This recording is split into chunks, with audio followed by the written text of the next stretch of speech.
अल्हम्दुलिल्लाहि Kaffa व सलामुन अला इबादिहिल्लज़ीना इस्तफ़ा अम्मा बाद फ़अऊज़ु बिल्लाहि मिनश शैतानिर रजीम बिस्मिल्लाहिर रहमानिर रहीम वक़ुर रब्बिरहम्हुमा कमा रब्बयानी सग़ीरा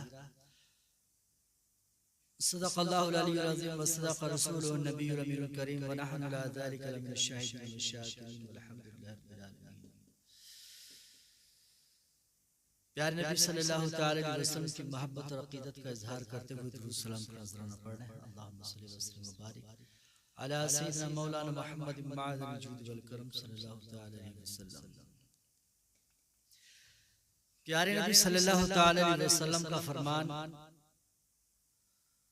हमारी रहनुमाई करता है। प्यारे नबी सल्लल्लाहु तआला अलैहि वसल्लम की हर बात में कोई हिकमत छुपी होती है। नबी सल्लल्लाहु तआला अलैहि वसल्लम ने एक बार सहाबाए किराम से फरमाया,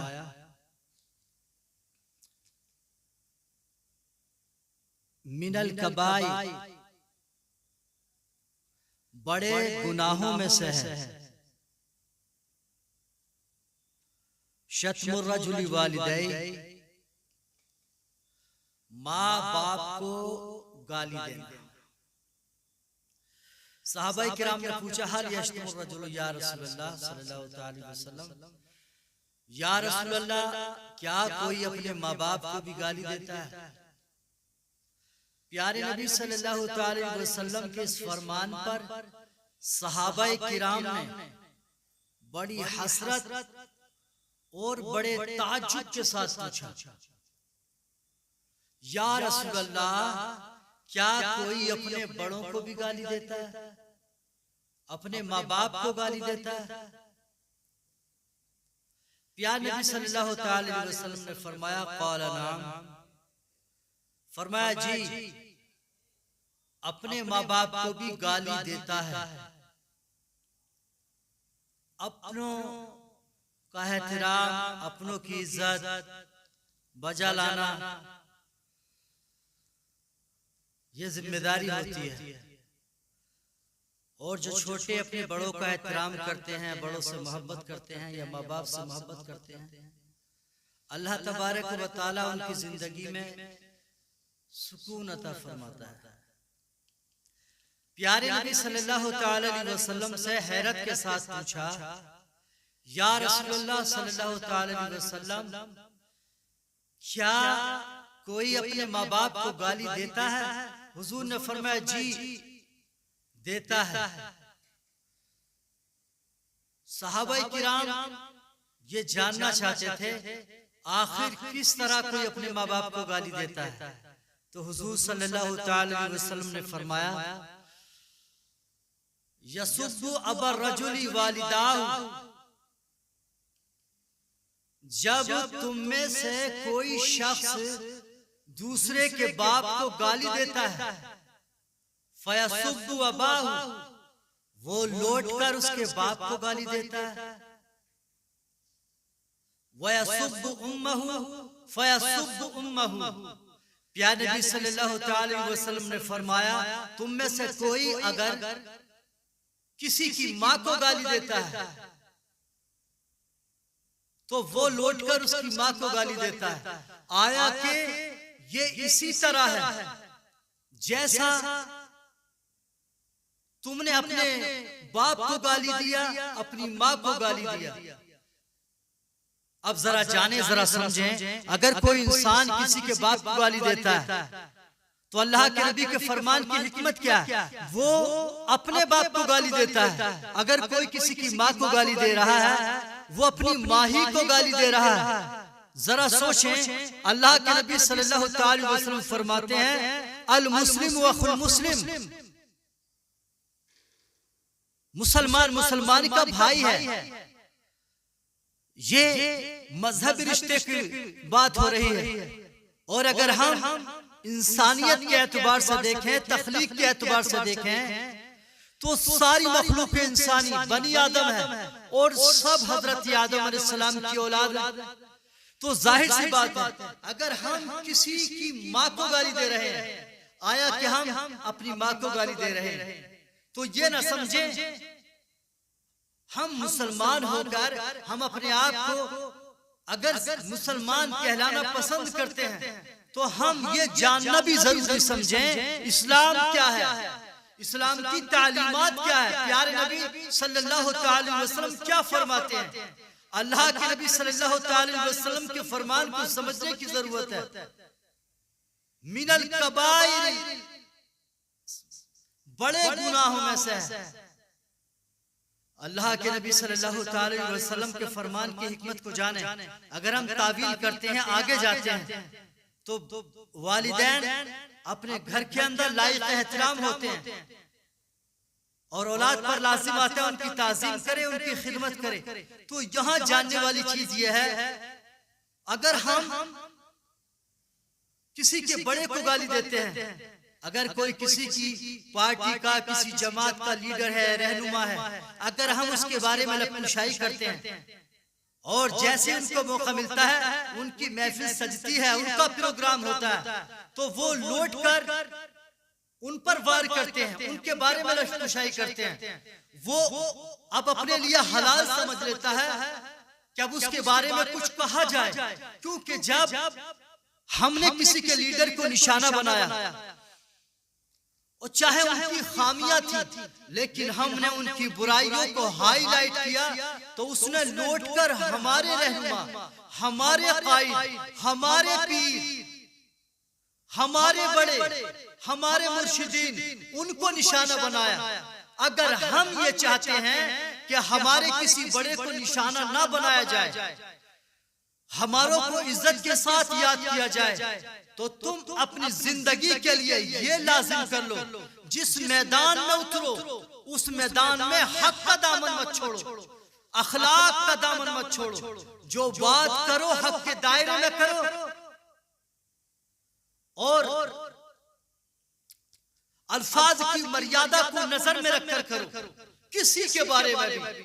अब यहाँ बड़ों का मामला है, जिनको हम इज्जत देते हैं, जिनका एहतराम करते हैं, तो जरूरी नहीं है किसी के माँ बाप हैं तो बड़ा भाई होता है, उसको घर के अंदर या खानदान में कोई वली होता है, सरपरस्त होता है, उसको इज्जत दी जाती है, या किसी के सर पे पगड़ी बंदी होती है, कोई वारिस होता है, जिम्मेदार होता है।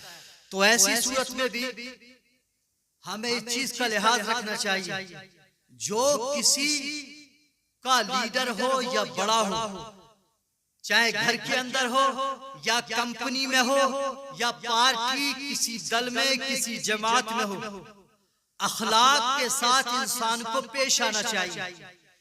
उसको इतना जुदा ना करें कि उसको इंसानियत के उसूलों से ही बाहर निकाल दें। दूसरा चाहे कितना भी बेलगाम है, कितना भी गलत कर रहा है, भोंक रहा है, तो हम पर लाजिम आता है कि हम कुत्ते के साथ कुत्ता ना बने, क्योंकि कुत्ते की आदत है गली कूचों में भौंकना, जो उसका फन है, जो उसका हुनर है। तो हम पर यह लाजिम आता है कि हम कुत्ते के साथ कुत्ता ना बने, बल्कि अगर हम कुत्ते की भी अगर तरबियत करें, उसमें भी इंसान की आदतें शामिल हो जाती हैं। हम अखलाक का दामन ना छोड़ें। अगर हम अपने आप को मजहबी कहलाते हैं तो मजहब परस्त बने। अगर हम अपने आप को अमन और सलामती,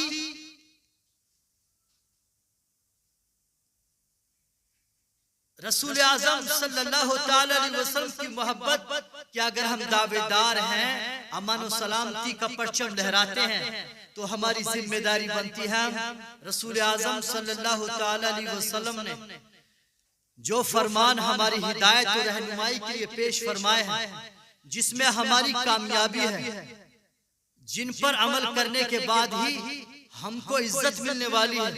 अगर हम अपने तरीके से, अपने मिजाज से काम करेंगे, अपने नफ्स को पूछेंगे, हम रसूल आज़म सल्लल्लाहु अलैहि वसल्लम के फरामीन की अगर हम फिक्र ना करेंगे और अपनी फिक्र पे चलेंगे, तो हमें दुनिया की कोई भी ताकत ऐसी नहीं है जो हमारी इज्जत को महफूज कर सके। हमारी इज्जत उसी सूरत में महफूज होगी जब हम अखलाक़े हसना का मुजाहिरा करेंगे, प्यारे नबी सल्लल्लाहु अलैहि वसल्लम के फरमान पे अमल करेंगे।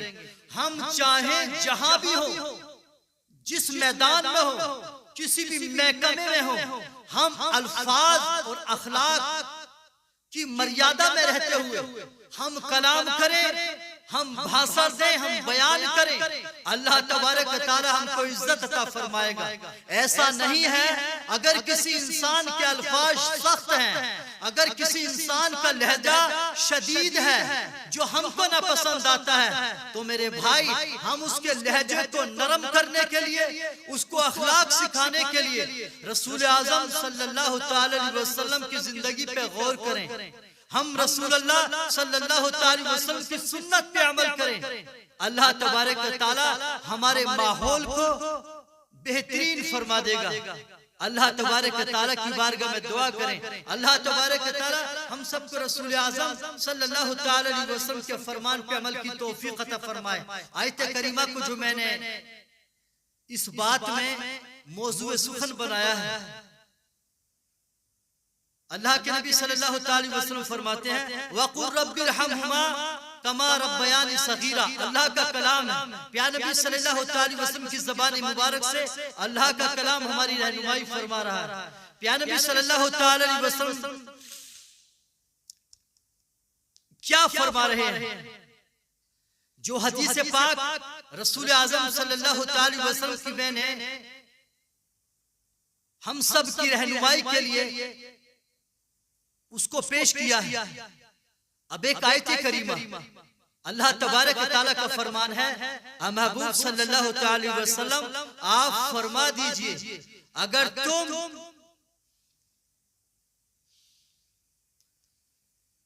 अपनी जिंदगी में अल्लाह तबारक व तआला की रहमत चाहते हो, सुकून चाहते हो, अल्लाह तबारक व तआला तुम्हें कामयाबी अता करे, ऐसा तुम्हारा गुमान है, तो अल्लाह के नबी सल्लल्लाहु अलैहि वसल्लम के फरमान पर नजर रखें और अल्लाह तबारक व तआला के फरमान से रहनुमाई दें।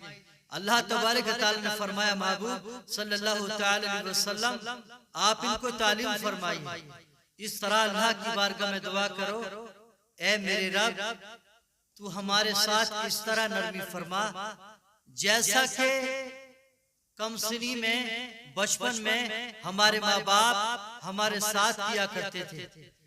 यानी बचपन में हमारे माँ बाप हमें अपने कांधों पे खिलाते थे, अपनी गोदी में उठाते थे, परेशानी में, बीमारी में वो बेचैन हो जाते थे, वो हमारे आराम के लिए शब रोज फिक्रमंद होते थे और हमारी फरमाइश और ख्वाहिश को पूरा करने के लिए वो बेचैन हो जाते थे, अपना कीमती सरमाया हमारी बिगड़ी हालत में कुर्बान कर देते थे।